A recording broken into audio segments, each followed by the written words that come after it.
La fréquence des transports publics d'aujourd'hui répond bien aux besoins des passagers. L'on a beau se presser pour attraper une correspondance, pour prendre par exemple le TGV, c'est souvent pour ces quelques centaines de mètres de marche forcée que l'on rate un rendez-vous.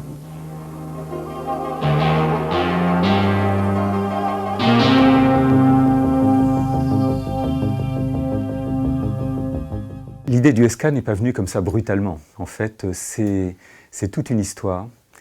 Histoire qui commence pour moi avec mon premier emploi. J'ai été embauché dans ce qu'on appellerait maintenant une start-up qui développait un système de transport urbain nouveau. Alors ce système faisait une centaine de mètres de long. Il offrait un service qui était, à mon avis, assez remarquable parce qu'il était à la fois, on peut dire, continu et rapide.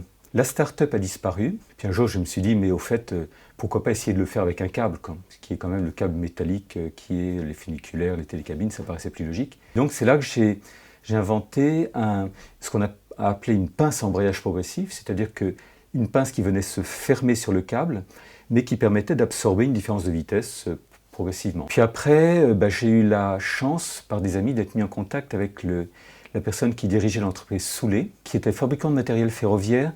On a eu un bon contact. Le SK a vu le jour dans les ateliers Soulet, à Bagnères-de-Bigorre, dans les Pyrénées. L'entreprise familiale travaillait pour la SNCF depuis 1936.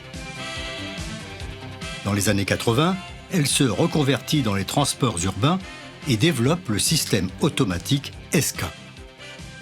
Certains y voyaient déjà le métro du futur. L'aventure a démarré avec Soulet. On a fait un prototype de pince.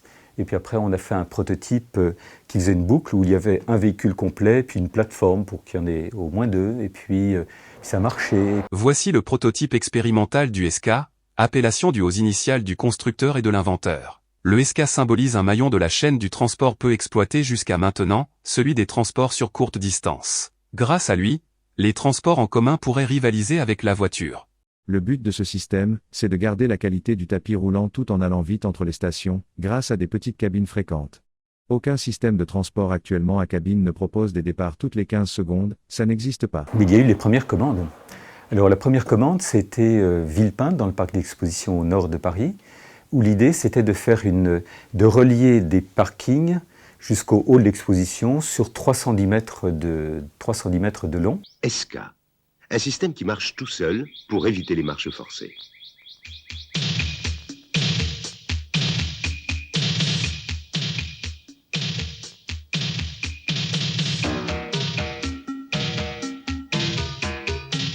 Le principe du SK, des petites cabines tractées par un câble. Entièrement automatisé, le SK peut transporter 3000 passagers à l'heure, dans chaque sens, sur des distances de plusieurs centaines de mètres, sans aucune contrainte de parcours. La pince à embrayage progressif accroche la cabine au câble sans fin qui tourne en continu. À l'arrivée en gare, la pince s'ouvre automatiquement. La cabine est alors prise en charge par des bandes de roulement qui assurent la décélération et le défilement le long du quai de débarquement. Vous voyez, les cabines du SK étaient en quelque sorte des publicités mobiles. Et finalement, c'est grâce au fait de les transformer en support publicitaire qu'on a pu trouver le troisième tiers du financement, mais il manquait un tiers. Et c'est grâce à la pub qu'on a pu financer le premier SK.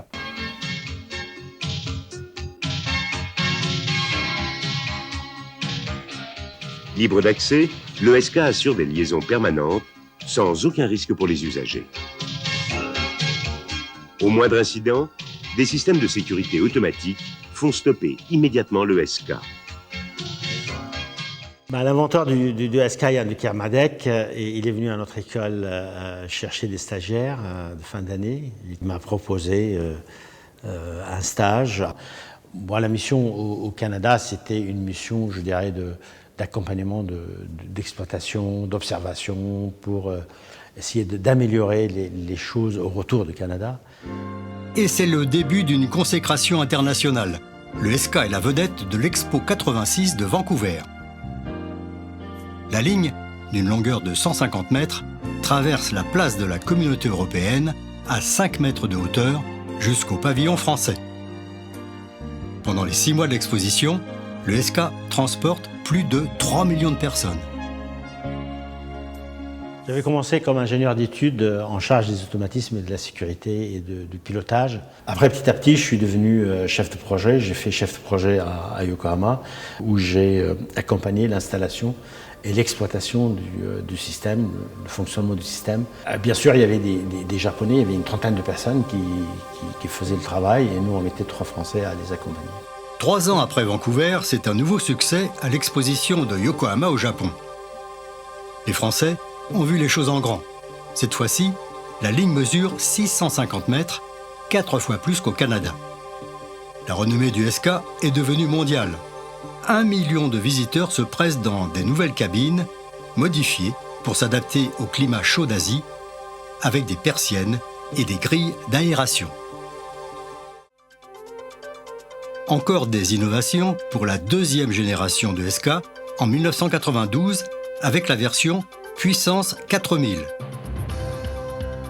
Yann de Kermadec et l'équipe de Soulet testent un nouveau prototype et, pour l'occasion, un nouveau logo.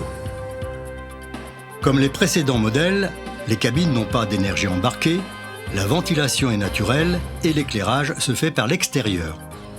Mais cette fois-ci, elles ont été dessinées par le célèbre designer industriel belge Philippe Nierman.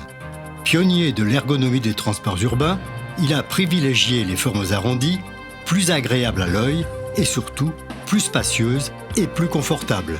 Nierman a par ailleurs conçu, à partir des années 70 et 80, les métros de Lyon, Marseille, Bruxelles et Barcelone. Début 90, le système SK séduit de plus en plus les transporteurs et les collectivités. Avec le projet Orbital, la RATP projette, en 92, de relier à Paris les gares de Lyon et d'Austerlitz par une ligne passant au-dessus du pont Charles de Gaulle. Noisy-le-Grand va se lancer à son tour dans l'aventure.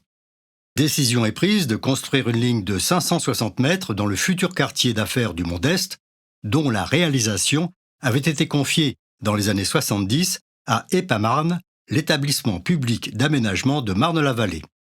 Un tunnel, nommé TCU, pour Transport Centre Urbain, avait même été anticipé. Il servira au SK. Et donc on avait plein de projets de SK, comme celui de Noisy, pour faire un rabattement, par exemple, d'une station de RER sur un centre de bureau. Le SK de Noisy a été quand même quelque chose de marquant, même dans l'histoire des transports, enfin dans l'histoire de l'humanité. La construction de la ligne de Noisy s'achèvera le 22 février 1993. Elle devait desservir 355 000 mètres carrés de bureaux. Noisy-le-Grand, j'étais aussi chef de projet, donc je coordonnais toute une série d'activités. Vous savez, ce genre de système est un système un peu complexe et malgré tout, parce qu'il s'intègre dans un environnement urbain. Par exemple, on a présenté des études que les cabines que vous voyez derrière moi, qui ne puissent pas s'enflammer, toute une série de choses.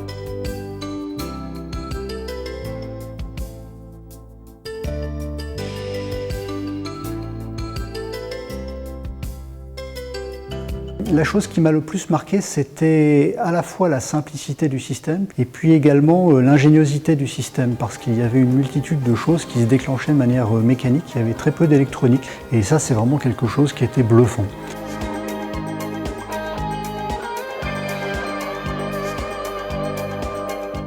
Et là est arrivé quelque chose que moi je n'avais pas vu venir, je pense pas grand monde d'ailleurs, qui était la crise de l'immobilier de 90. Et là, brusquement, il y a eu un coup de froid et tout a été bloqué. Avec la faillite de Christian Pellerin, promoteur aussi du quartier parisien de la Défense, les grilles du SK resteront fermées et le quartier Maille-Horizon ne sortira jamais de terre. On tentera au moins de préserver le matériel.